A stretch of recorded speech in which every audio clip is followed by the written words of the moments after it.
Welcome, welcome, welcome. Coffee and Sports, the morning show on a Wednesday morning, Mo. I am Chris, and this is Mo. Mo, how are you this morning, sir? Doing well. Ready to talk coffee and sports on a hump day. Hump day. Mo, it was cut day. It was cut day around the league in the NFL yesterday, and we're going to get to some of the cut day highlights. But before we do that, let's touch on some other quick highlights around the world of sports. And it was chaos with the Los Angeles Angels of Anaheim yesterday as they put a quarter of their roster onto waivers. We're not going to get too much into that today. Hopefully, we'll have JG on with us tomorrow morning to break down. I don't know what they're doing, Mo. I don't know what the Angels are doing. I'm not going to pretend that I know what the Angels are doing, but they got some things. They got some things going on. Also making headlines in the NFL yesterday, Mo, kickers being traded. I don't think in my 30 plus years of life I've ever seen a day where multiple kickers have been traded in the same day. So good for kickers being traded yesterday.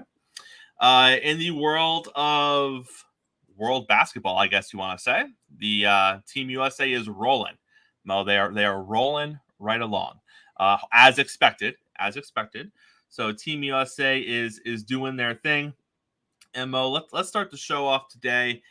It's a little disappointing. I'm a little sad this morning. And no, it's not because of the Yankees, which, by the way, Mo, the Yankees won 2 games in a row for the Feeling first good, time huh?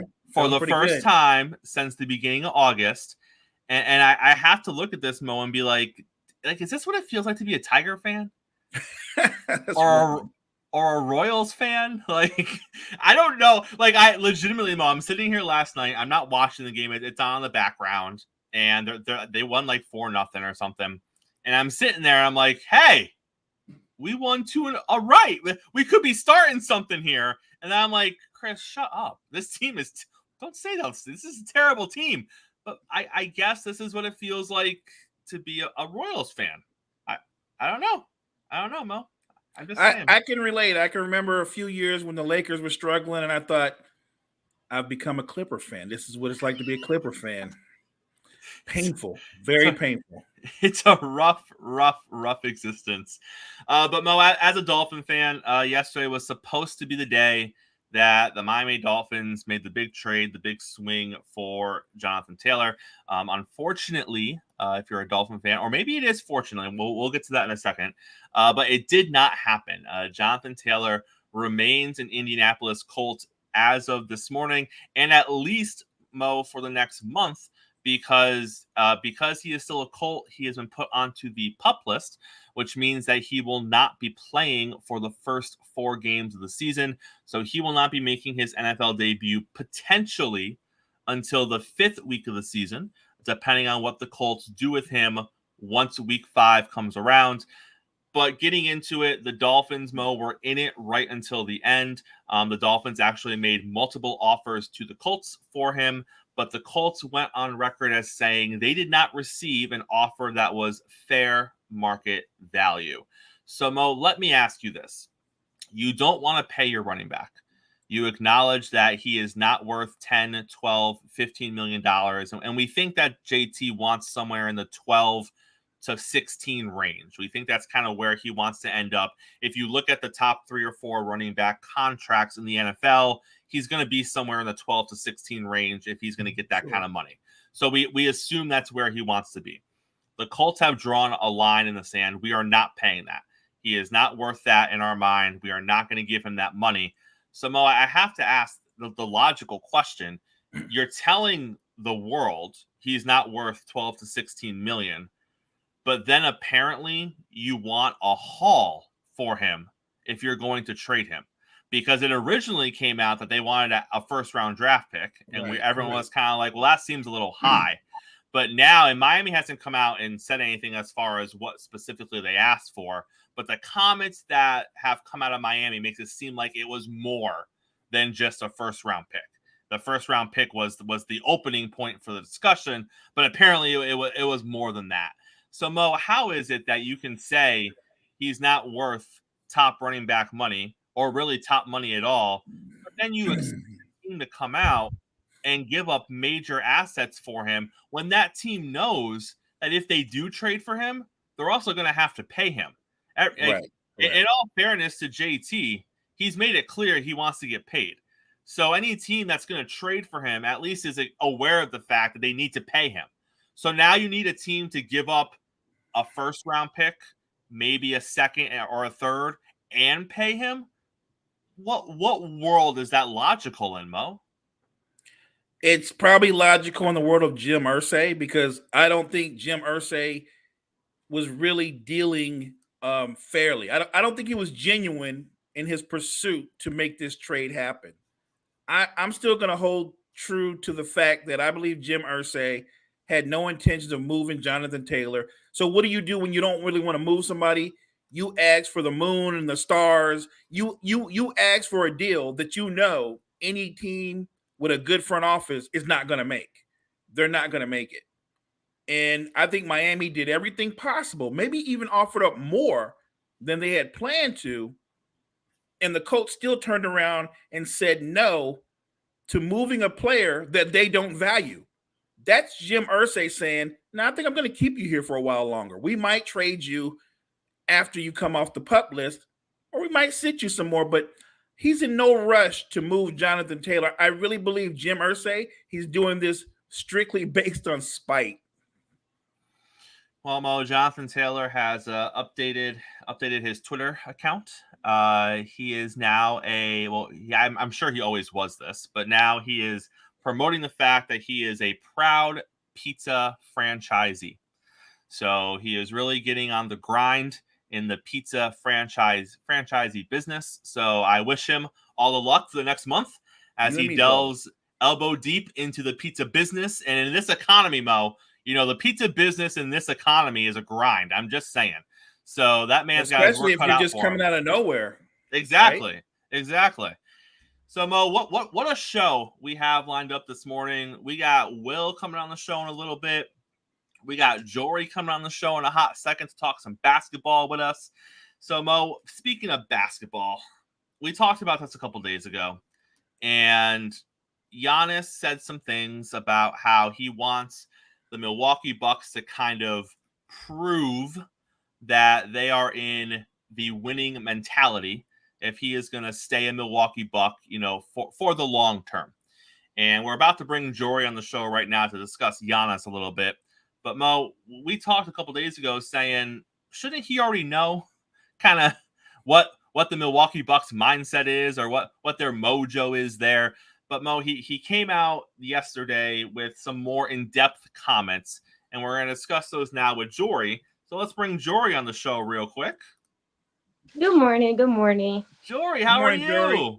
I'm good. How about yourselves? Doing well. Hey, we're hanging in there. So Jory, Giannis comes out yesterday. It's a long quote. Let me read it for you because I want us to really kind of delve into this. So Giannis says, "There will never be hard feelings with the Milwaukee Bucks. I believe that we've had 10 unbelievable years, and there's no doubt I gave everything for the city of Milwaukee." Sounds like he's already leaving. "Everything. Every single night, even when I'm hurt, I am a Milwaukee Buck. I bleed green. I know this. This is my team, and it's going to be forever my team. I don't forget people that were there for me and allowed me to be great and to showcase who I am to the world and gave me the platform. But we have to win another one. At the end of the day, being a winner, winning a championship comes first. I don't want to be 20 years on the same team and don't win another championship." Jory, is he saying goodbye? Like, what is this? Confusing, because the first few lines you read sounded like, oh, he's finna ask for a trade. He's finna want out. That's exactly what that sounded like. And then he said, I want to be here for forever. I'm like, you're contradicting yourself here. You're contradicting yourself. What, Mo? Like, are you trying? My thing is, are you trying to tell the Milwaukee Bucks that I want to win another championship or I might leave? Is that what you're trying to say? Because with that little farewell bit at the beginning, and then the rest of him pouring his heart out, like he knows what Milwaukee will do. Get the old aging veterans to put around him. He knows that. So him saying all of this is just like, to me, it's like, if we don't win another championship within the next few years, I'm out. That's what it sounds like to me, personally. He did Mo, it in the most melodramatic way possible. he did. I mean, talk about a soliloquy. Like, Jesus Christ. Are we playing basketball or are we writing a play? Mo, how can you not take it that way? I mean, he literally opens up, and this was a quote. This is via the New York Times. So I don't know what he was asked about going into this. I don't know the setup for this quote, but he literally is like he's giving a goodbye speech to the city of Milwaukee when it was just a few days ago where he was like, if they're building a contender, I'll stay. If they're not building a contender, I might not stay. But now he's thanking everyone. He's bleeding green. He's a Buck forever. What's happening here, Mo? He realizes, and his team and his PR team realizes those earlier comments about, I need to know that they're all in and that they're committed to me, and that's when I'll resign. But I'm not going to resign unless everybody is on the same page as I am. That's just double talk for I want to be traded. That's just double talk because, like I said, look at their roster, top to bottom. Of their core players, Lopez 34, Drew Holiday 32, Chris Middleton 31, even Pat Connaughton, an important role player, is 30, and no top free agent ever goes to Milwaukee. Even with a Giannis, they're not going to Milwaukee. So what are you left with? Because you're not good. You're not good enough in the sense to win it. I think they could win and compete now, but this team isn't built for the future. It's built for right now. They're not going to be bad enough in the draft to get a high draft pick. That's a harsh reality. So to me, Giannis is trying to have it both ways. I love Milwaukee, but if I leave, it's because management didn't do everything I needed them to do to set me up for success. And yet they fired Mike Budenholzer, and that move doesn't get made without Giannis's approval. And then they turned around and hired the coach that Giannis endorsed. So clearly they're doing whatever they can to please Giannis. At some point, Giannis and his team took a really good look at the roster and they realized, bro, in the next couple of years, it's just going to be you. It's just going to be you, and there'll be no help coming. And I really think, to me, everything he's doing, everything he's saying, and he's doing it in a long way because he wants to look like the good guy. He doesn't want to look like Dame Lillard, and yet at the same time, he's going to ask out. Not this year, but I guarantee you, whatever happens next offseason, he's going to be talking about, I want out. And I appreciate people like Giannis, because Giannis is a little bit more honest than a lot of these NBA stars, because he'll tell you exactly how he's feeling or what he's thinking. But sometimes you just need to hush. This was one of those times where you didn't need to go in that big old spiel, because you're double, like what Mo said, you're double talking, because you just said last week the absolute opposite. And Jory, to your point, like, isn't sometimes less is more? Because once you come out and you put it into the air, if we're not trying to win, I don't want to be here. That says it all. It's out there. That says to your fans, if this team stays old or they move players and don't bring in talent, Giannis is going to be unhappy and he's not going to want to be here. So you already said that. You already put that into the air. And I get it. You know, you didn't put it out there in a way that necessarily made you look great. You didn't look bad. You just looked honest. You went out there and said, hey, I want to win. If this team isn't about winning, I don't know if I want to be here. And to Mo's point, when those comments initially came out, his response was, he's saying that because he's going to want to move. He's eventually going to want to move because Mo looks at it and he's like, no one's coming to Milwaukee. No one's knocking down Milwaukee's door to sign there, even though Giannis is there. We know that. And if you look at the roster, this roster it's old. This roster is not built to win a championship, maybe this season. But if they don't find a way to do it this season as potentially an underdog, they're not going to do it the next couple seasons. But it's fine. Giannis, come out, say how you feel. We're good to go. But now, Jory, he comes out, and like you said, like he's Dame, but he's Dame times 10 because he's trying so hard to get people to like him here. And he's trying so hard to be the guy that just loves the city and loves the fans, and he's so grateful. But at the end, he's like, but maybe I don't want to be here. So why? Why go through all that just at the end to say what you already said, Jory? You already know what you said.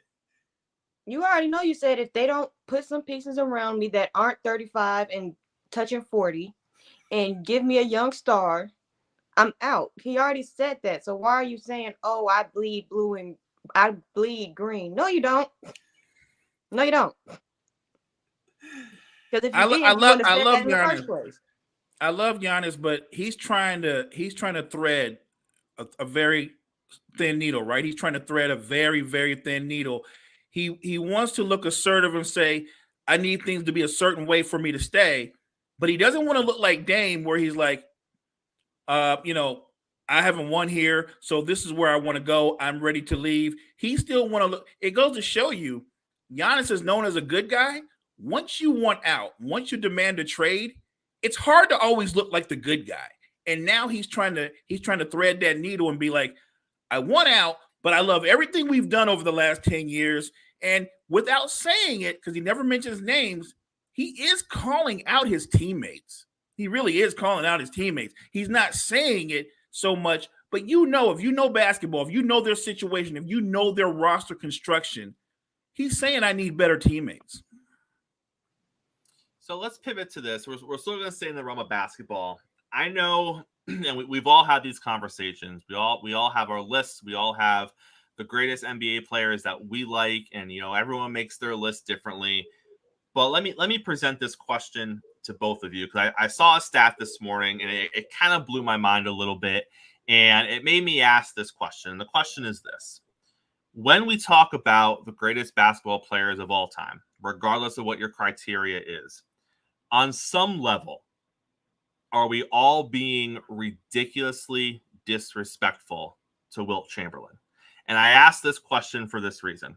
I saw a stat this morning that it put up a list of players, and the list was the most consecutive games averaging 40 points throughout their NBA career.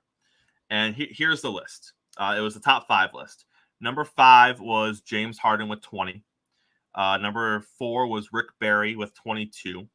Number 3 was Kobe Bryant with 23. Number 2 was Elgin Baylor with 33. And then number 1 was Wilt Chamberlain with 515.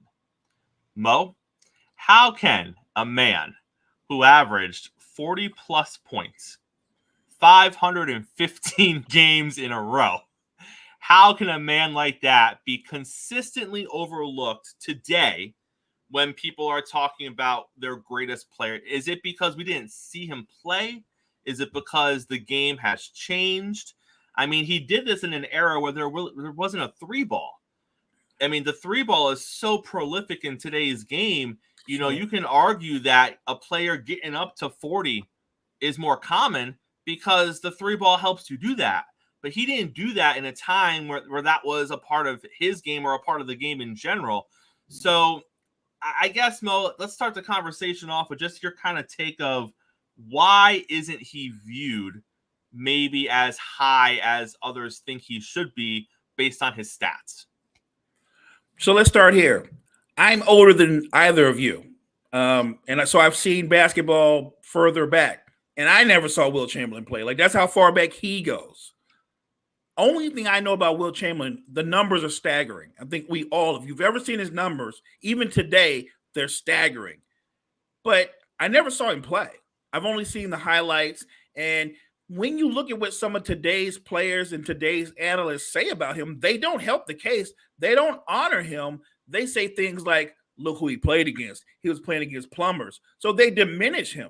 They attack him for saying he had a lack of competition. I would push back and go, he was playing in his era. There were great players in that era. It just so happened that as an individual talent, he was by far the greatest, the most dominant. Now we can apples and oranges between him and Bill Russell. He was better than Bill Russell. Bill Russell was a greater leader, played on a greater team. The Celtics, Russell Celtics, you hear the word stacked squads a lot. Russell Celtics is the most stacked squad in the history of basketball. When you've got guys coming off your bench that are Hall of Famers, that's a stacked squad.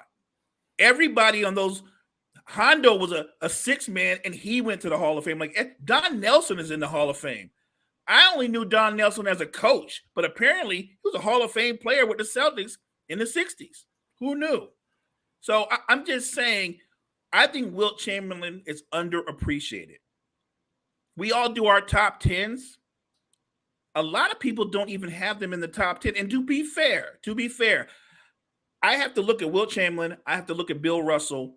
And when I make a top 10, because we're in a different era, and with respect to today's players, most of us know Steph is a top 10 player. Steph has jumped into the top 10. And before it's all said and done, I think somebody else from today will join him. And then eventually there'll be another person, which means if 3 come in, 3 got to come out. I don't have Wilt Chamberlain in my top 10. I honestly don't. Not because I don't know how great he is, but we're talking about the greatest of the great. He is the greatest statistical player I've ever seen in terms of numbers, but I didn't actually see him. And for me, I guess that might hurt him with me, but think about my list or your list. You'll probably have Tim Duncan in there, and you'll have a spot for Larry Bird, and you'll have LeBron and Jordan and Kareem and Matt, and before you know it, there's not a spot for Wilt Chamberlain. And Jory, is it just a situation where the further we get away from that era, the least likely we are to see that? And progressing even further, let's say 50 years from now, is it possible that we're going to see guys like Bird or Magic potentially fall off the list just because we're getting even further away from when they played, and you're going to have other guys that played in the early 2000s, mid 2000s, or today join the list, like Mo said. So it's just a natural consequence of time when it comes to a guy like Wilt Chamberlain.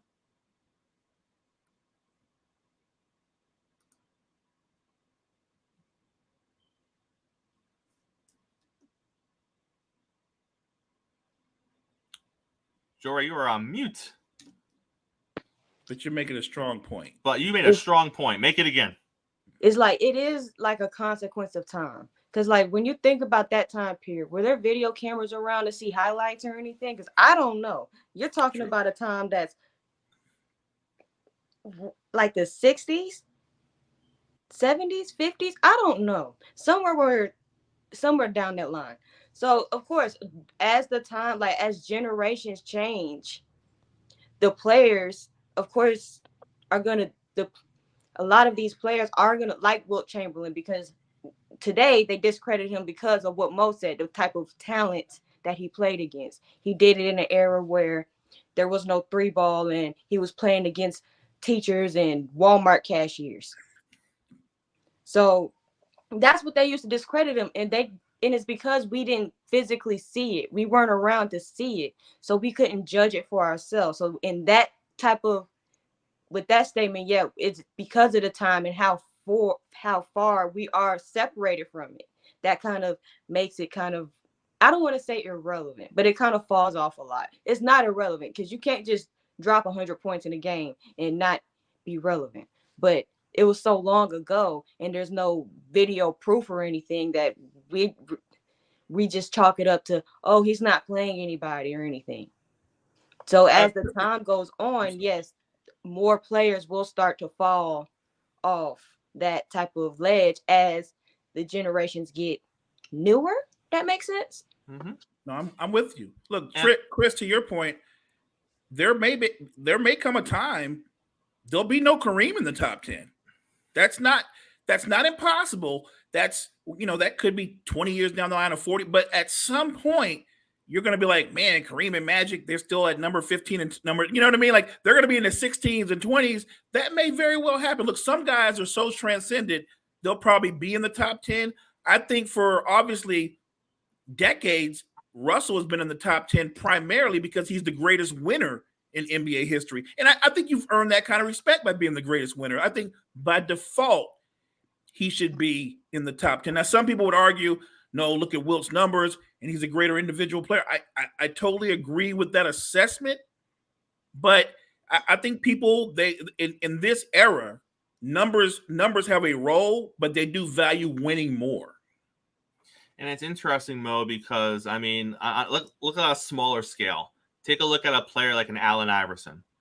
Those of us who watched Iverson play, which wasn't that long ago, in his prime, know the value that Allen Iverson brought to the floor.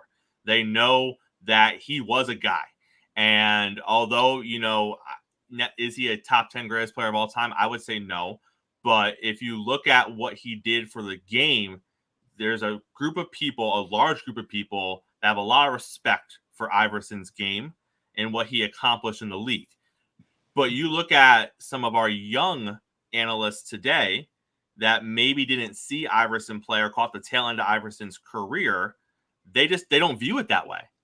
And they were alive when Iverson was playing. It's not like he was playing back in the 50s and 60s, but that's just a small example of someone that didn't even play that long ago.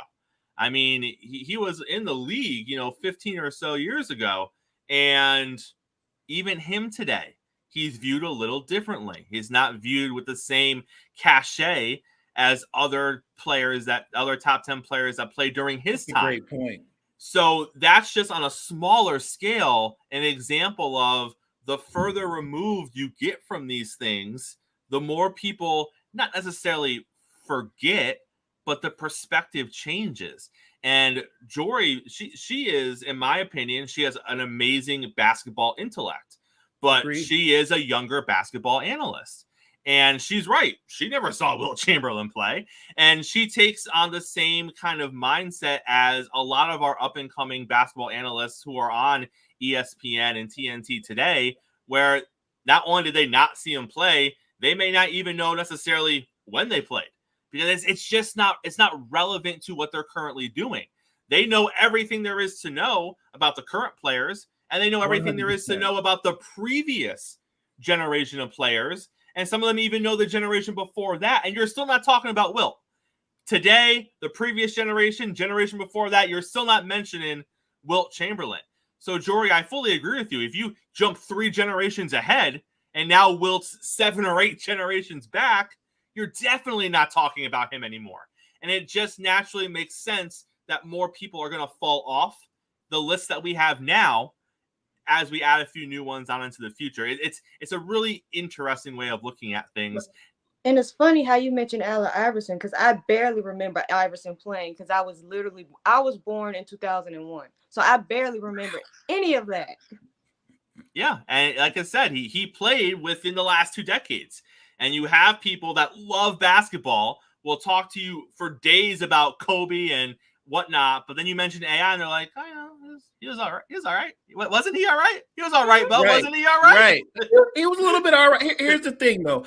I think that's great. I think you bring up something that, to me, there's a way you can mend it. There's a gap between Jory and I, right? Obviously.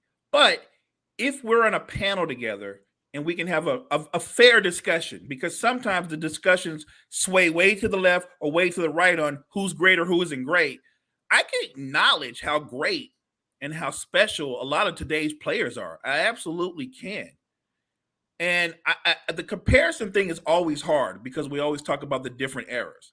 But I'm also one of those people that believe that the truly great players, I'm talking about the truly transcendent players. There are a lot of Hall of Famers. There are not a lot of transcendent players. The truly transcendent players would be great to me in any era. I was just joking with somebody the other day about what I thought Steph would do in a different era. And I said, in any era, he would still be the same great shooter.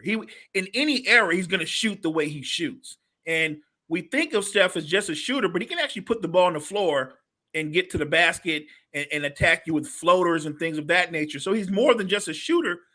Transcendent players. LeBron's going to be LeBron, and he's going to be great in any era. The only debate about how if they're great or not is how great would they be, but nobody debates their greatness.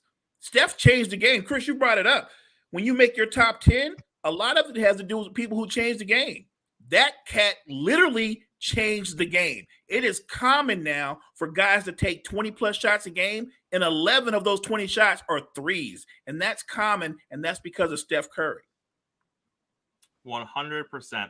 Jory, before we get you out of here, we know.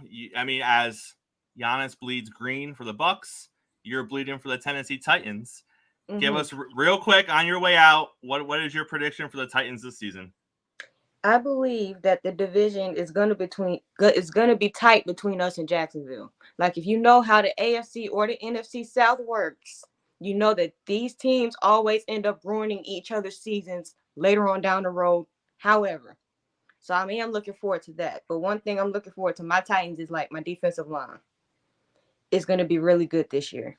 My secondary should stay healthy, and with Treylon Burks coming back from injury by week 1, my wide receiver room should be, albeit patched up for right now. I'm just hoping that King Henry is healthy the whole season, because if he's healthy the whole season, you guys are going to have a shot to make the playoffs. I don't think he would. I think he'll stay healthy the whole season. He has a habit of, he's pretty good at taking care of himself. But the people like my running back 2 behind him, he's not that much. It's just like 1A and 1B. He's pretty good. Tyjae Spears, the one with no ACL, he's pretty good. I love him. Well, Jory, always a pleasure having you here. We'll see you next time. Thank you. Thank you, guys. All right, Mo, and now we are bringing onto the show. We got William coming in to talk a little bit NFL with us, Mo. What's up, Will? William? How you guys doing this morning? What's good, man? Good to be here. Good to be here. William, I don't know if you saw the Freddie earlier this week. I mean, I will see how you feel about it. He was rattling off his top quarterbacks, and we're going to start with Derek Carr. He said Derek Carr, top 10 quarterback. I know that you are a Saints guy, but you may not necessarily be a Derek Carr guy. But we'll see. Is Derek Carr, in your opinion, a top 10 quarterback right now? I think it would be this year because the improvement of the team that he has around him. He has a good defense for the first time, if at all. His wide receiver room is going to be, maybe a little weaker because there's no Devontae Adams on this squad, but you still got a good receiver in Chris Olave. Hopefully you get a healthy season out of Michael Thomas. Alvin Kamara come back after his suspension to be a check down guy from the backfield. Jimmy Graham, to my shock and dismay, looks like he's been resurrected and made the initial 53-man roster. I do have a couple of concerns with the Saints. They let go of Bradley Roby yesterday. Watch somebody in the division try to pick him up. You traded Will Lutz I hate to see Lutz go, but that's what the Saints do. They always get rid of a player early, a year early before he finally fades out in terms of performance. So, I just hate to see Roby go because if we have injuries in the secondary, he was part of the depth, and if we have injuries in the secondary, that's gonna hurt so bad. But I get it. They're still, the Saints are trying to get younger, save that money, so I get it. But I do think, getting back to Carr, I do think Derek Carr will be a top 10 quarterback this year, simply because of the weapons he has around him and and a better offensive line that the Saints have. I like to see a few more pieces maybe at the left guard position. But other than that, I think he'll be a top 10 quarterback. So, Will, let me follow up real quick before Chris gets in. Before this year, did you think he was a top 10 quarterback? In terms of talent, yes, but not in terms of being part of that Raiders team, because that Raiders team, you had Josh Jacobs overperform last year. You had Devontae Adams come in to help out. But I always thought he was a talented guy. I always thought he was somebody who could make all the throws. He was just in a bad spot. And if you go back and look at it, that one productive year that he did have, he showed you what he could do. He already showed that. So yeah, he was a top 10 guy to me. So this is where I'm at, and we all might differ on this opinion. I'm not arguing about the talent. I would just argue about how often have we seen it. And to me, for him to solidify being a top 10 quarterback, he needs to do what he's projected to do, and that's lead the Saints to winning this division. Anything less than that, and I don't think people should talk about him as a top 10 quarterback ever again.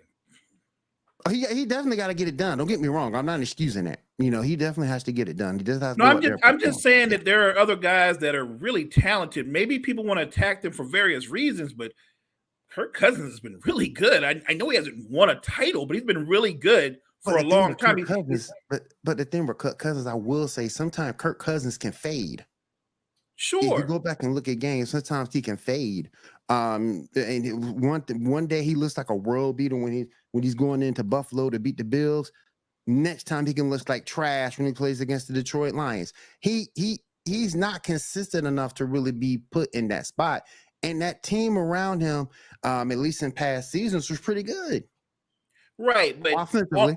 I'm just saying, look at their resumes. Like if Cousins is not good enough to be in that spot, his resume is better than Carr's by far. He's been better than Carr by far. So I think that Kirk Cousins, for whatever reason, throughout his career, he's just low-hanging fruit to attack. Whereas in Carr's case, there's always an excuse. And I just think that this particular season, there are no excuses. He has no excuse this season. None. He has to get it done. That is definitely true. He has to get it done.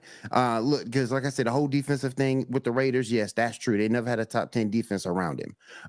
But yeah, they have to, he has to come through this year. With that defense, that running game and that line, he has to come through this year. If he doesn't do what he needs to do this year, he's a failure, and he won't have that top 10 guy stigma with me anymore. Talent wise, I think he's always been there, but you got to do it. You got to perform on the field. And I think one of the easiest ways that people defend Carr is they say, well, look at the Raiders. They're mismanaged. They're constantly on fire. The owner is kind of crazy. They had the John Gruden thing happen. They've never had a good defense. Their O-line is always suspect to average to below average. So I think a lot of times when people defend Derek Carr, their defense is, well, he was on the Raiders. I mean, come on now. I mean, that explains everything. And I get that to a certain extent. But like Will said, like, this isn't the Raiders. The Saints are one of the better, or I would argue top 5 run organizations in the NFL. So he has the support around him. He has the structure around him. He has the pieces around him on both sides of the ball. He is in the weaker conference. He is in a terribly weak division. And, we can say all we want to say about what Ritter might do, what Price might do. I don't want to hear that, guys. He has the runway laid out for him. It is all right in front of him. It's up to him now. It is. It's all him now. I mean, because you got Chris. I mean, if you look at Chris Olave, Michael Thomas, A.T. Perry, even Kurtwood is a decent receiver. You have the pieces there to win and to show everybody that you are indeed that top 10 guy. So there's no excuse this year, none. And if you look outside of Jalen Hurts, I don't think the Saints play a real quarterback this season. Like, I know they got Hurts on their schedule. They might have one more, like, top 10 or top 15 quarterback, but everyone else is middle to below average as far as quarterback is concerned. You got Baker Mayfield twice. You got Ritter twice. So, you got Young twice. I look at it as, I don't think Derek Carr has to throw for 40 touchdowns.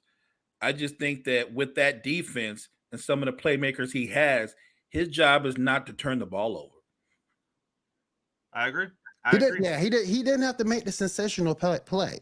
He just needs to keep the chains moving. And like you said, don't make any stupid turnovers. Don't fumble the freaking football. And just go out there and play smart, heady football. That's all he needs to do. He didn't have to be the extraordinary. He didn't have to be the extravagant. Go out there and play football, hit your open man, make your reads, don't throw any interceptions. He'll be fine. He's got the receiving core and the tight end core to do it.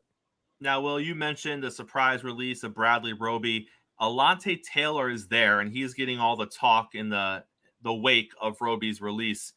What are your thoughts on Taylor, and is he going to fill that role? Is it going to be as seamless as some Saint fans think, or are you a little concerned?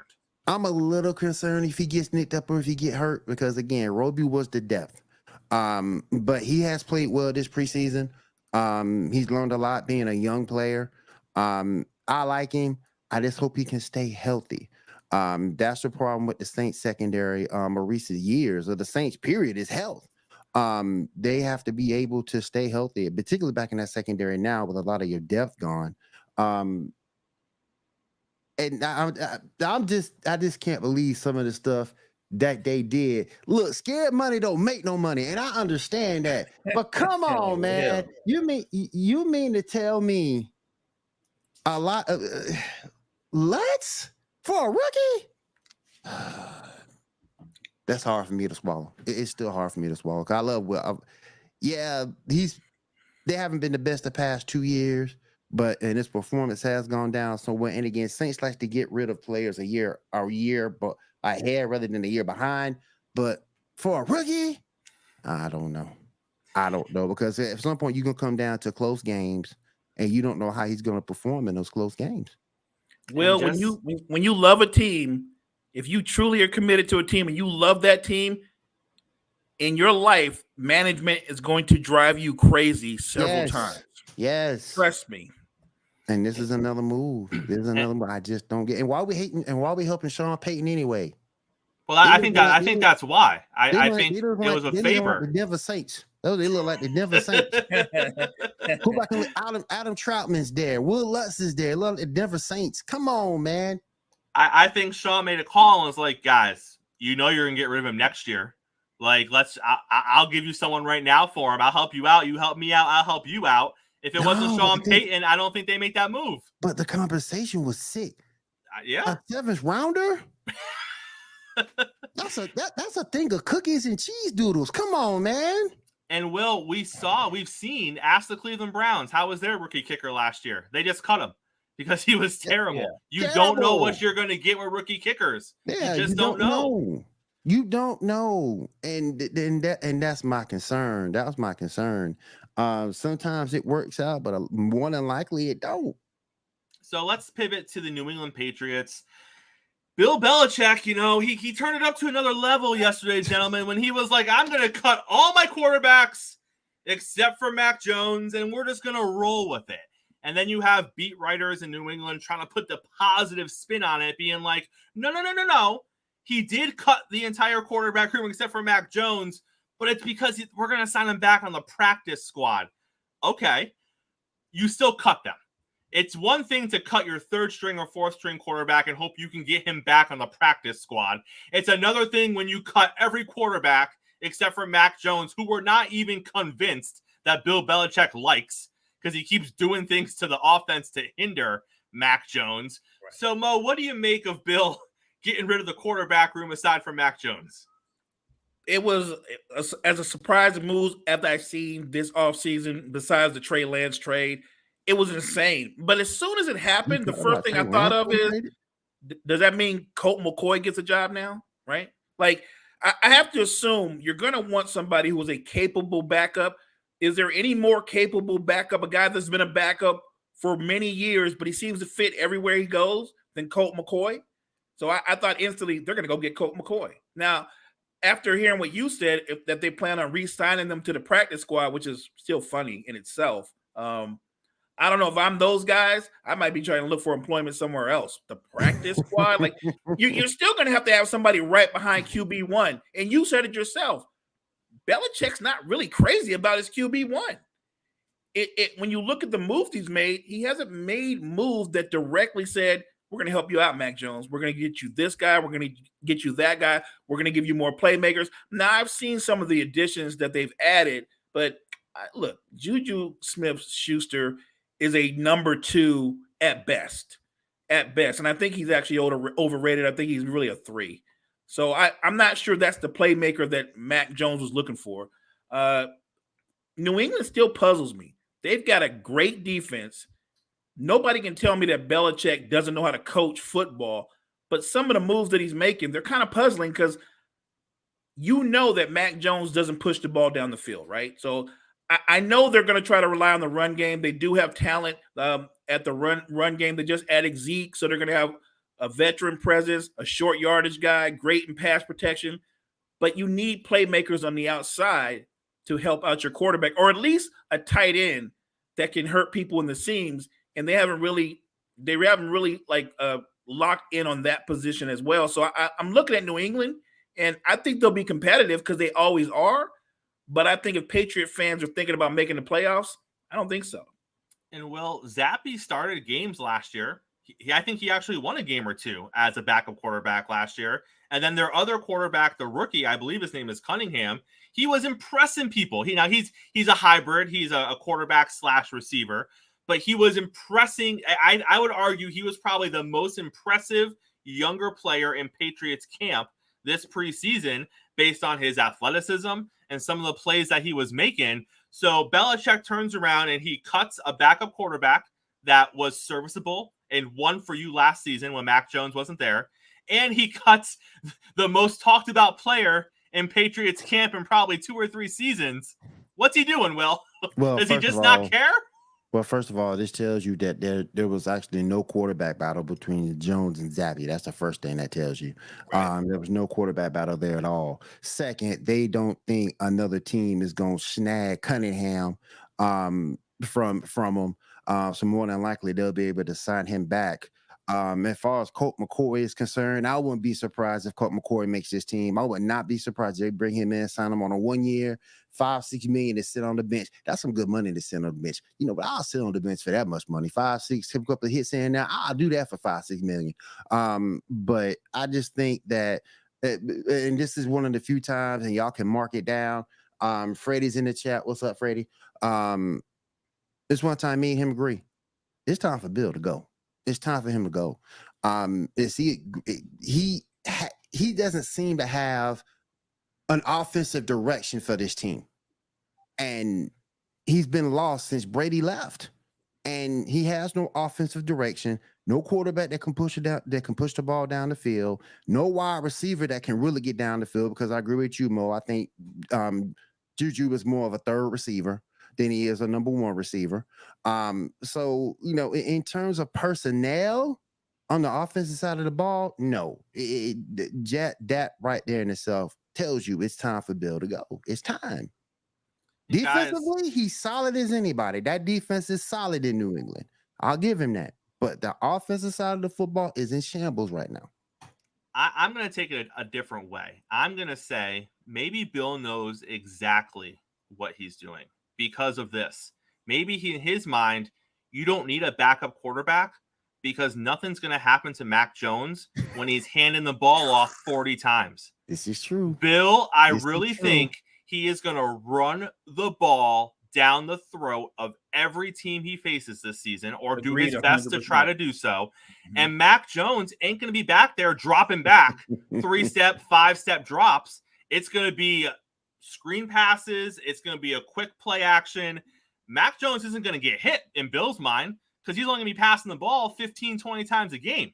So in his mind, maybe he's like, I don't need a backup on the roster. Let me get an extra roster spot for someone else because we're not passing the ball this season. So Mac's going to be fine. Unless he hurts himself in the shower or something, we're not going to need anybody. I just think that it's going to come back to bite you with that play calling because teams more or less are going to start playing you with an 8-man front.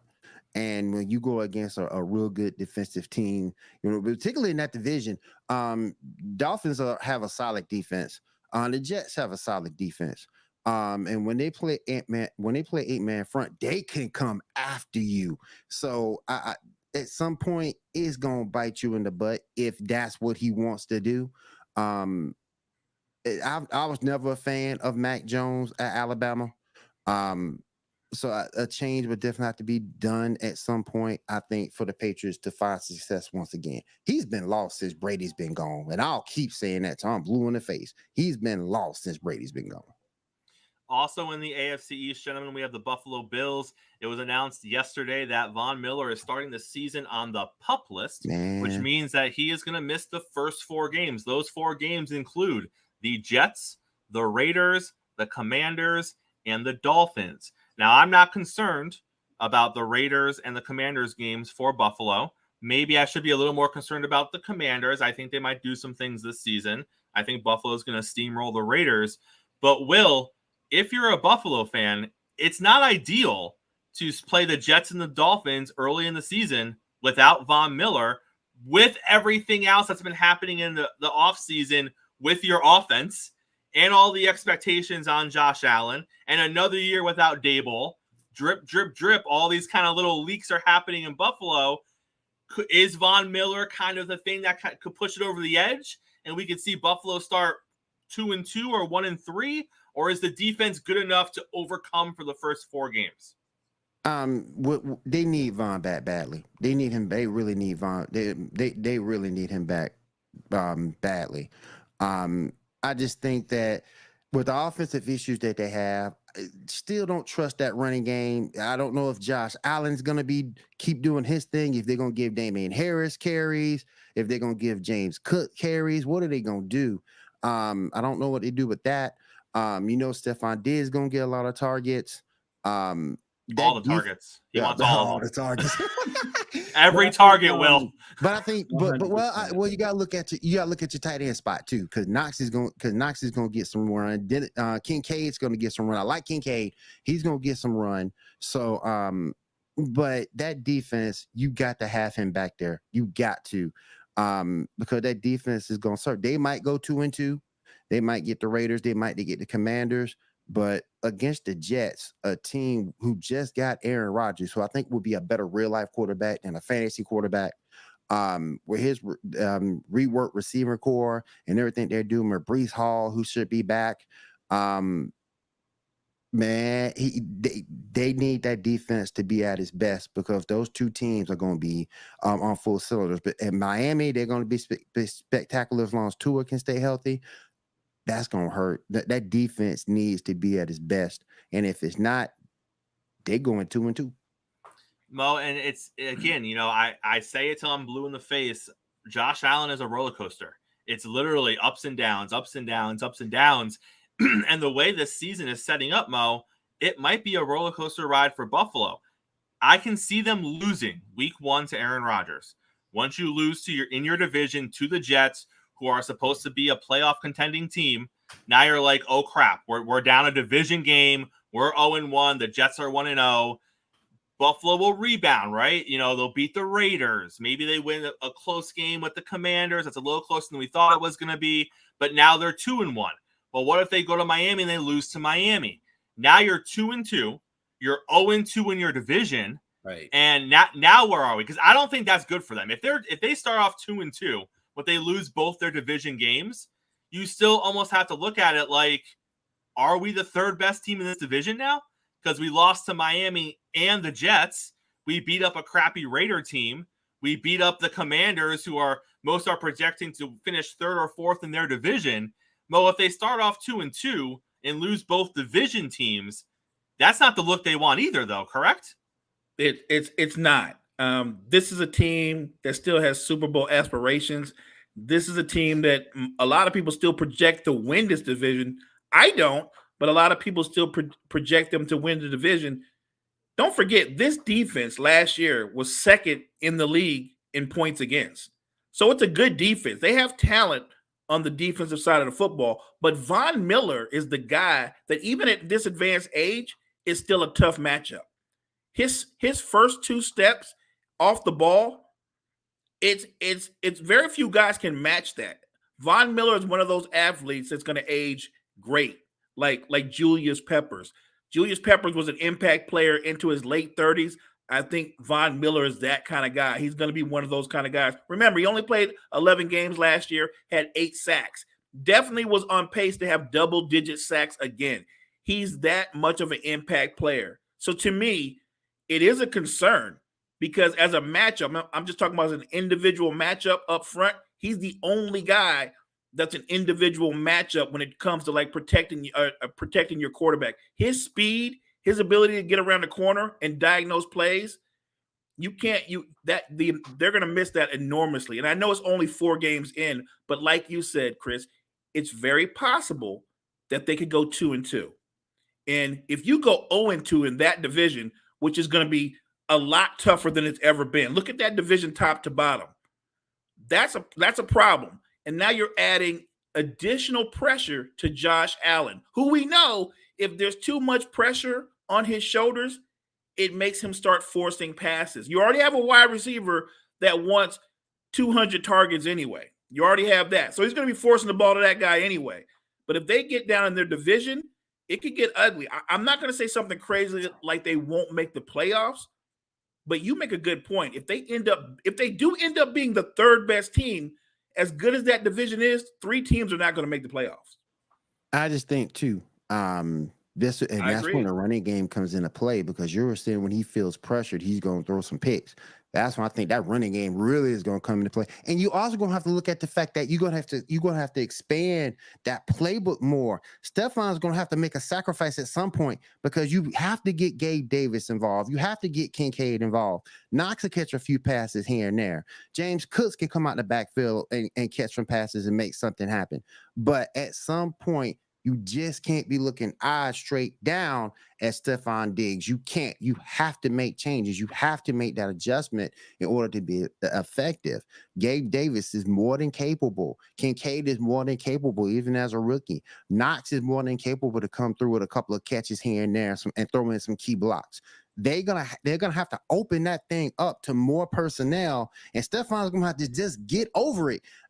Look, I'd rather win, go to the playoffs, be a Super Bowl contender year after year after year than me getting 100 catches and how many yards? Because at the end of the day, I'm not going to get that Super Bowl ring, and that should be your high priority. And if that means sacrificing a little bit to open up your teammates and open the offense more to go down there and beat these teams, then it's more than worth it. Run the football. Not with Josh Allen. Not with Josh Allen. Not with Josh Allen. No. Yeah. Let me please add that in. Not with Josh Allen. Not with Josh I don't want Josh Allen rushing for 700 or more yards this season. Because that's what they're going to do. That's right, Anthony Price. Gabe Davis needs to step up big time and say, look, I'm open. Stop looking at this dude. Come over here. Look to the other side of the field. I'm open. Maybe that's a wide receiver thing, because Diggs is like, I'm always open. Always open. And option 1 is going to be Diggs. Option 2 is going to be run the ball. And option 3 is going to be when I take off to run, if there's people there, then can I toss it somewhere real quick to whoever that second option is? And that's where we get into trouble. But I would even argue this, guys. I would argue maybe he needs a quality slot receiver. Maybe that's something that would benefit Josh Allen's game. And I agree. Gabe Davis needs to step up into that number 2 role.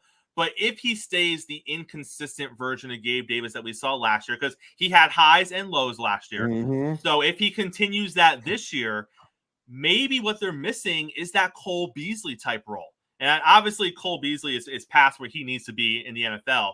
But that Cole Beasley, Wes Welker, that slot guy really does fit into what Allen does well. And as Diggs is open every single time he goes down the field, because according to him, he is blowing the top off the defense.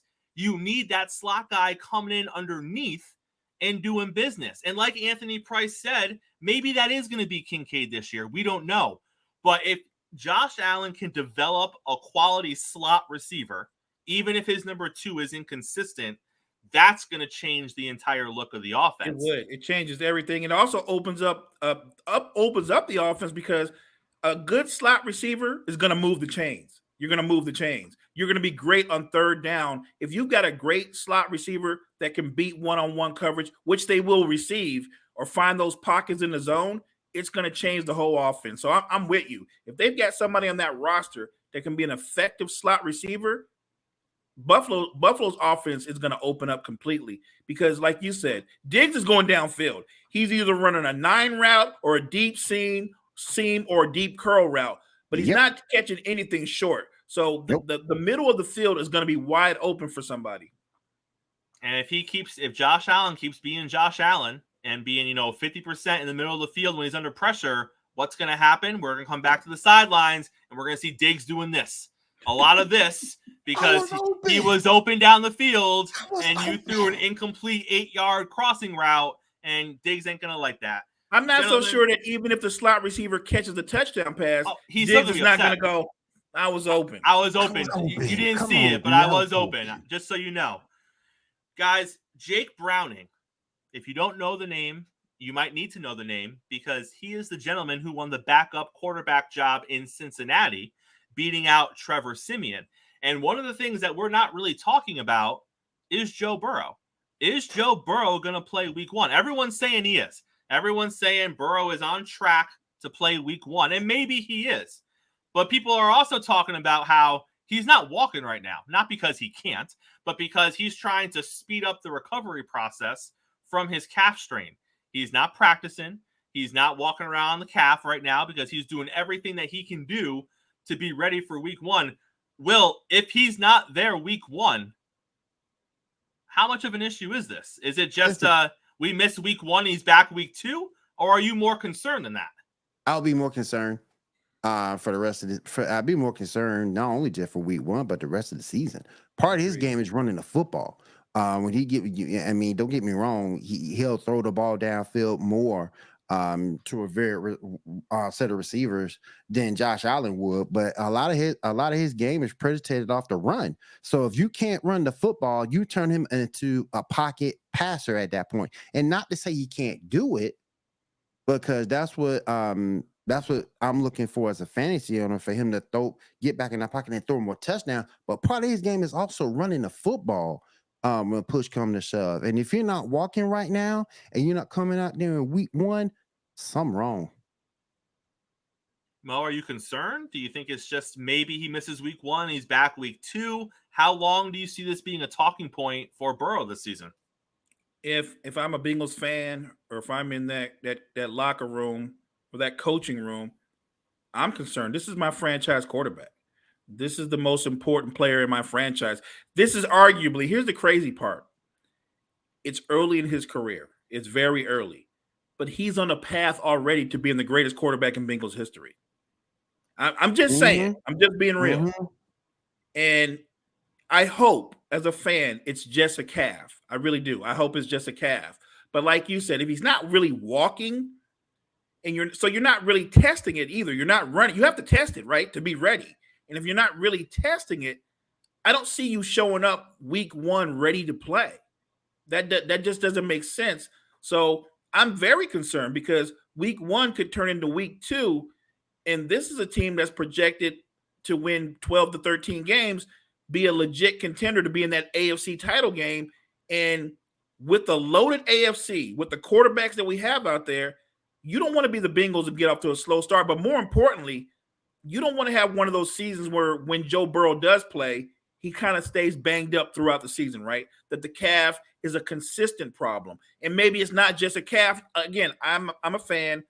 I hope it's just a calf, because if it proves to be more than that, you know what I'm talking about. Now we're talking about something major. So I think as an organization, I will give Joe whatever amount of time he needs to feel 100%. Brandon, what's up, man? So I think another thing too that sort of kind of sticks a little concern out on me. Chase's performance depends on Burrow. So if Burrow is down, what does that mean for the performance to how Jamar Chase does? Because then you go to your backup quarterback who really didn't have that consistency with Chase.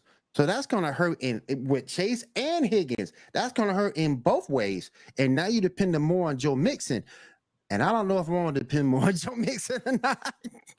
I would say that guy. With those receivers, with the talent they have, what it means is their yards per catch is probably going to come down about 3 or 4 yards. Now you're looking at Jamar Chase averaging about 11 yards a catch. Because that means your big play potential is cut in half. Sure. I agree 100%. Nobody wants Joe Burrow on the sidelines. No. But if he's not right, you don't play him. I know you don't want to catch up those L's and rack up those L's, but you're not risking your future if he's not 100%. This is true. But that division has improved, and that's a concern. Cleveland appears to be better. I'm not high on Watson, but other people are. The Steelers with Kenny Pickett. Lamar looks like he's going to be the truth of that revamped team. Shout out to Zay Flowers. That boy looking good in camp. That boy looking good. So that's my concern. They're going to have to hit the ground running, because that division, they're going to continue to beat each other up. So Burrow has to be ready for that. And guys, like you said, if let's say he plays week 1, He plays week 1, and it's just a nagging injury. Well, we all know what nagging injuries look like in the NFL. And we all know if you have a leg injury, that affects everything you do, not just running the ball. It's how you throw the ball. If you don't have that foundation where you can plant yourself and let it rip, and now you're taking the deep ball out of the arsenal, or the deep ball isn't as deep as it could be, like you said, Will, if you're now you're going to limit Chase, now you're going to limit Higgins. Now you're bringing now instead of the offense being, a 60, 70-yard offense down the field, now we're scaling it back a little bit. So now you're helping out the defense. So it's a snowball effect. So I hope he's good to go week 1. I don't know why more people aren't talking about it, because it doesn't look like he's going to be 100% week 1. And to your point, there are no breaks in that division this year. I also am not high on Deshaun Watson, but the Browns have a great defense. Yep. So whether or not Deshaun's going to score enough points, that's here nor there. But that defense is going to get after you. The Steelers' defense is going to get after you. The Ravens' they're going to be healthy, and that defense is going to come into to be healthy this season. So this season for the Steelers, they're going to be healthy. The Ravens' defense, I'm a little iffy on, but Lamar's going to score points. So even if the Ravens' defense isn't coming after you, can you put up 30, 40 points if Lamar's going off? So these are all things you have to ask yourself. In the chat, Anthony Price mentioned. What? Braden's calling out Deshaun Cosby. But I just think right now, man, he needs to come back. He really does. He's the heart and soul of that team. And they've gone through some losses too. Shamaji Piran's gone to the Broncos. Piran's a good player. So they've gone through some changes too, personnel wise. So again, he needs to come back, man. That's the heart and soul of that team. If you send him out for those four games, that's gonna hurt. So in the chat, we have Anthony Price saying the Vikings cutting Jalen Reagor. Can we see him on the Bills? I'll let both of you respond to this in a second, but my response is no. And here's why.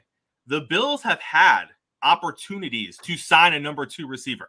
And for whatever reason, whether it be money, they wanted too much money, they picked another team over Buffalo. I'm sure there's a myriad of reasons. I personally think they don't want to deal with the headache of Diggs. If you bring in an Odell Beckham, for example, who there was a lot of talk about Odell and Buffalo, and maybe Buffalo didn't want to pay him what Baltimore paid him. Obviously, we don't know that information. But if you ask me, if you brought Odell into Buffalo, Diggs is on another level. Because he raising Kane. Another level. Because right away, Odell needs the ball, and Odell is going to be the guy to tell Diggs, sit down. This is I've been around the block. I know how an offense runs. I'm going to get mine. You're going to get yours. And if you're not doing enough with yours, I need more too. And that's 2 alphas in the wide receiver room. And I think Buffalo was like, no, we don't want to deal with that headache. So, Will, I don't think Buffalo's going to bring in someone that's a distinct number 2, because I think they think it's going to cause an issue with Stephon. But see, the thing about it is, at some point, you're going to have to bite the bullet and deal with it, because that's what your team needs right now to succeed. You're going to have to bite the bullet and just deal with it. And I blame the Vikings, really, because the Vikings, they had Thielen there, but I sort of kind of blame the Vikings for it. And then for that trade, they traded them. I don't know if it was just they can be quiet or out of respect. I'm not sure. But at some point, they're going to have to just step back, shut up, and just accept it, because that's what you need to win.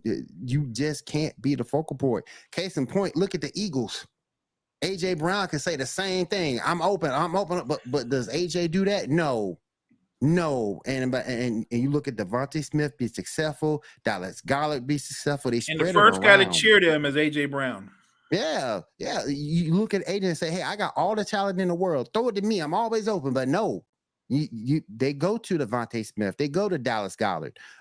Before he got traded, they were going to Miles Sanders. So at some point, you're gonna have to get over yourself and accept the fact that you need help, and that team needs a definite second receiver. Mo, is any of this on the quarterback? Is any of this on Josh Allen to pull Diggs aside? And maybe he has, we don't know.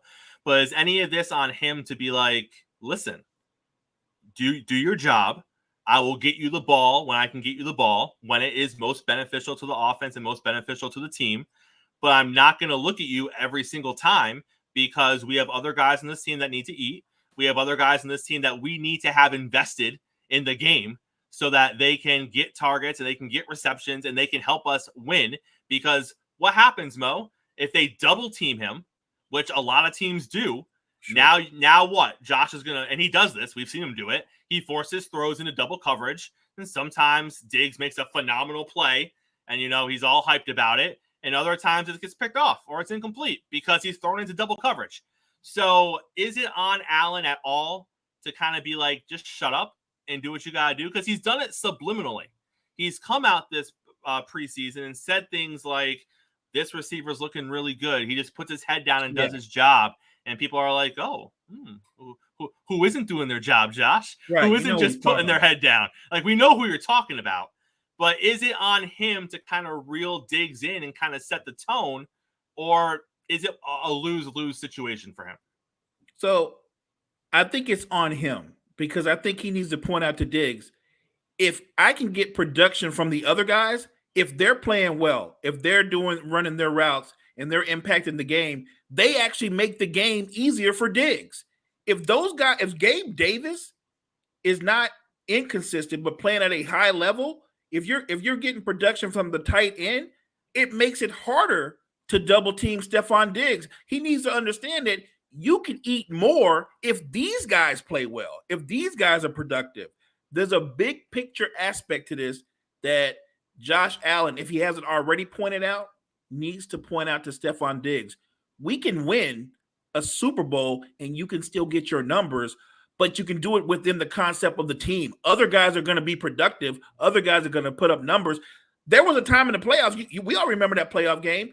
Gabe Davis looked like the number one receiver. The guy had over 200 yards, multiple touchdowns. Like he looked like the clear number one, and nobody was more miserable than Diggs. You have to celebrate your teammates stepping up and doing their thing. It's okay, man. It really is. Everybody knows that he's the number one receiver. Everybody knows that he's one of the better receivers in the National Football League. But he seems like one of those guys that needs to constantly be reaffirmed of how great he is or how good he is. And that's not necessary. If you're trying to win a Super Bowl, you got to roll and root for your teammates just as much as you root for yourself. And if Josh Allen isn't talking to him that way, isn't pointing that out to him, he needs to. Can we call Diggs, and I hate to say this because it's an old school term, but can we call Diggs a diva? 100%. Oh yeah. 100%. When you're getting double the amount of targets as the next player on your team, and you're still saying feed me more, what are we doing? Like you're not making AFC Championship games. You're not getting to the Super Bowl. You're already the focal point of the team, and you think feeding you more is going to help the cause any? So I definitely think we can call him that. And gentlemen, let's pivot to this to close out the show. We got two defensive players who are still holding out. We got Kansas City with Chris Jones, and we got the 49ers with Nick Bosa. Will, do you see, and Jones has already said he's comfortable holding out till week 8. He is comfortable missing half the season. Now, players say things. We all know that. But he has already put into the air he is good until week 8, and he will revisit the situation then and see how he feels about life. Bosa hasn't talked as much. The comments that he's made have all, been the generic, we're going to get something worked out, trust the process, yada, yada, yada. Will, how concerned are you for the Chiefs and for the 49ers? Do you see these actually being long holdouts, or do you think they're going to play early on this season? I see Chris Jones just being a long hold out. He knows how important he is to that squad. So I see that being a long hold out there. I truly believe that he will be set for to do this until week 8 and possibly longer. I do see him do that because he knows how important he is to his team. Bosa, on the other hand, I think he, being a younger player, I think he would want to get something done to be out there with his teammates. He hadn't been in the league nowhere near as long as Chris Jones has.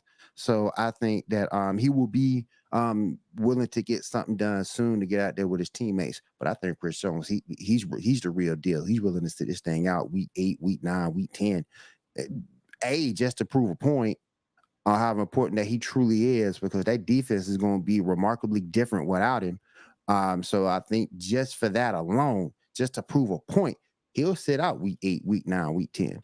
But I think Nick Bosa, being a younger player and want to be out there with his teammates, I think he'll get something done soon. Will, how many games do the Chiefs have to lose early for them to be like, all right, it's over. We'll pay you. What do you want? Come home to us. We need you. Well, I'm trying to figure out, looking at that schedule, how many games overall they could lose. I mean, right now, looking at the schedule, what? Maybe 5 that they lose overall? Maybe. And I don't know. I don't know. Mahomes has already won a Super Bowl without receivers, so you know. Yeah. And you never don't have win one without a defense, without a star defensive end. I'm just saying. you got to have him back, particularly for the games that you can lose. So you got to have him back. And there's maybe 5 games on that schedule that they can lose. And with their question at receiver, you need to be solid at defense. Agreed. I'm still not a big, huge believer in Kadarius Toney, because he hadn't stayed healthy enough to do it. I'm still not a big fan of Sky Moore because he's still living off potential. So we have to see what the Chiefs can do. But I think Chris Jones is going to be the one to hold out, and they're going to need him because you do have at least five teams on that schedule that can beat you. So, gentlemen, if you take a look at the Chiefs' schedule, they open with the Lions and the Jaguars and the Bears. Nothing too crazy in there. I think the Jaguars, even though they might be a favorite to win their division, they're not in the Chiefs, league. So I will say this. I do want to say this though, with the signing of Calvin Ridley, I think that's going to change life for Trevor Lawrence. Travis Etienne is going to have another season under his belt, so I wouldn't be surprised. And that defense is coming along fine. I wouldn't be surprised if that was a loss. Now, when you hit October, here's the Chiefs' schedule starting in October. You got the Jets, which who knows? You got the Vikings. Okay, they're a quality team from the NFC. You got the Broncos, division game. Division games can get wild. Followed by the Chargers, division game. Followed by the Broncos again, division game. Then you got the Dolphins. Then you got the Eagles. That's a stretch. That's the hardest stretch of their division, of their schedule. That Dolphins game, you're going to need them. That Eagles game, you're going to need them.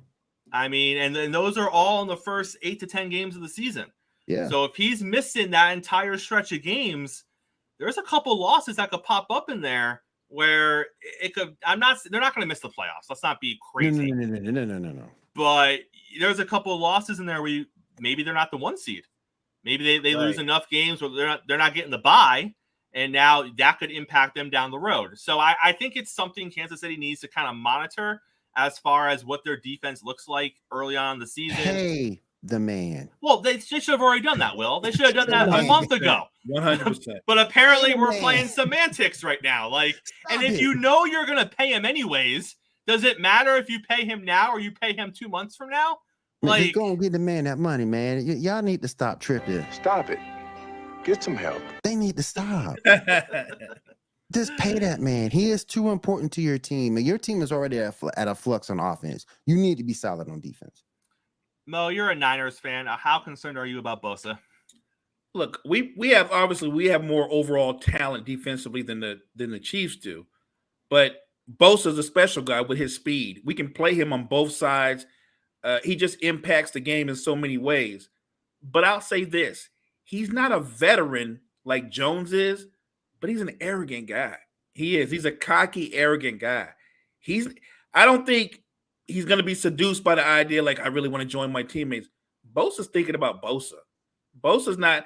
I think he might hold out as long as Jones is. My guess is John Lynch caves and he gives him what he wants, and he probably should anyway. John Lynch will cave. The defense needs to actually be better than they were last year, because I do think the offense is going to get off to a slow start this year. So you need your playmakers on defense, and it starts with Bosa. So I think John Lynch caves. But if you're talking about would Bosa be willing to miss time, with no question. Remember, look at it this way. he's much younger than Chris Jones. He can lose more. He can afford to lose the time that Chris Jones can, right? That's just a reality. So I actually think Bosa is as serious as Jones is. So as a Niners fan, I'm very concerned. As much So as you I see think Brock- the so you- Chiefs So you should see regression. pay, So you see a regression in Brock Purdy, assuming he starts week 1. I don't want to use the word regression. Let's just say that I think that there's film on him now. Teams are going to recognize what he does well, what he doesn't do well. They will attack him differently. So, do I expect him to go in and start off this season 8-0 and running like he did last year? Realistically, I don't. I think we're going to be solid, but I don't know if let me put it this way. Let's shorten it this way. I don't see him as a franchise quarterback. I see him That's as fair. a capable quarterback, a game manager, if you will. fair. That's But fair. I don't see him as a franchise. And if the guy proves me wrong, that's great. That's But fair. that's not what I see when I look at Brock Purdy. Let me as ask you this: much- Would you rather have him or Geno? Well, ooh, I mean, am I going to get Geno from last year, or am I going to get Geno for most of his career? If that's the case, I'll just keep Purdy. Geno from last year. Then I would take Geno. If we had Interesting. Geno from last year, I mean, we might be in the Super Bowl. that's fair. That's Yeah. fair. As much as the Chiefs should pay Chris Jones, that's how much more the Niners should pay Bosa. You're not paying your quarterback. When you are not paying your quarterback, pay the pieces around him while you can. Because we've seen it. Once you pay your quarterback, you got to stop paying other people. Yep. So it's even less excusable for the Niners not to pay Bosa when you're not paying Purdy anything for the next few years. So I still I feel don't know the- what they're doing. I don't know what I they're still doing. say the Cowboys came out good by getting Cooks and Gilmore this season. I know you was able to do it because his money last year wasn't that much, but now his contract's done kicked into effect. So we're gonna see what Dallas can do once that starts making this bigger money on the contract.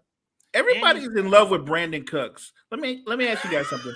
Why do you think Brandon Cooks moves around so much if he's this great player? Like, hold on. I'm just like saying there's a reason why he moves around. I now realized that because he was a Saint. So I Yep. realized that his attitude is jacked up. Terrible. For all the athleticism and everything that he has as a second receiver, it's his attitude and his ego that's jacked up. He actually got mad last year as a Texan that people got traded before him. Yep. Come on, man. He wanted out first. Yeah, he wanted out first. So it's his attitude that messes up. But I just think that from a talent standpoint, to be with Dak, I still got to wait to see what McCarthy does with that offense. But talent-wise, but if he comes out, calls the right plays, Dak can get him in the football. I mean, because you got Cooks playing with trash over with the Texans. Not seeing playing time, but when he was still somewhat effective. Now with Dak, you got to assume with a better quarterback, he will be more and better play calling. Cooks can do some things with CeeDee Lamb on the other side. So yeah, I do expect Cooks to do something because I don't believe in Michael Gallup at all. As long as Cooks understands he is wide receiver 2. Yep. Now, his issue in the past has been he's got wide receiver 1 juice and swagger, but he's not wide receiver 1. And Yep. I get it. What he was in Houston by default because there was nobody on that team. So I get that perspective, but he's not. He is a quality 2, and if he can accept that role, you're right, Will. That Dallas offense is going to be dangerous, assuming Mike McCarthy can play call correctly. Yes. That's the big if. Yes. That is the Big big if assumption. in Dallas. That's the biggest if. That's the biggest if. And I don't know if he can, but talent-wise, ooh. And I agree I'm not with a you. Cowboys. Gallup is not a 2. I'm not a Cowboys fan at all, and I can't stand Michael Gallup. But CeeDee Lamb and Brandon Cooks, 2 proven talents, right play calling, they might be able to get it done. But I think you hit it, Will. If you put Gallup at 3, that might be where he's supposed to be, right? If the other 2 guys are taking all the pressure off, it should give him more opportunities to work the middle of the field. He should be a more productive player as a 3. Yep. I will say this, though. I don't like losing Dalton Schultz for the I don't like it Cowboys. either. I don't like it either because Dak it loves takes him. away Dak's security. It takes away Dak's security blanket. Yep. Yep, that's going to hurt them. I'm not a fan of that. I think that hopefully Dak develops rapport, not with one of the other guys, not Cooks, not CeeDee Lamb early. Maybe Gallup becomes that guy. Maybe whoever's the tight end right now becomes that guy. But he needs a blanket. He needs Another a thing that blanket. predicates all this too. Can Pollard hold up to be a full-time running back? Can he hold up? Can he hold up for two? Can he hold up for 250, 300? I don't think he's that kind of back. He's not going to get that many carries. That's not what I don't think he will either. I think they split it up. They got that back. What's his name? Deuce Vaughn. Deuce Vaughn. So I think they split it up. I really think they split it up because I don't think he's that dude that can handle all those carries. And let's be honest. I mean, not many of those guys exist in the league today. True. Outside of King Henry, are there any other of those backs right now? Not really. Maybe Nick Chubb. Maybe Nick Chubb. Saquon if he stays healthy, but you don't want Saquon carrying the ball that much. No. But Saquon will probably tell you he's that guy. Yeah. Gentlemen, absolute pleasure this morning. What a way to start off your hump day. Shout out to everyone in the chat. Anthony was bringing it strong this morning. Brandon was bringing it strong this morning. Freddie was in there earlier. We had Jory on the first segment. Will coming up later on to wrap up the show and talk some football with us. Will, we're going to let you close it out. 20 seconds, whatever you want to talk about, the floor is yours.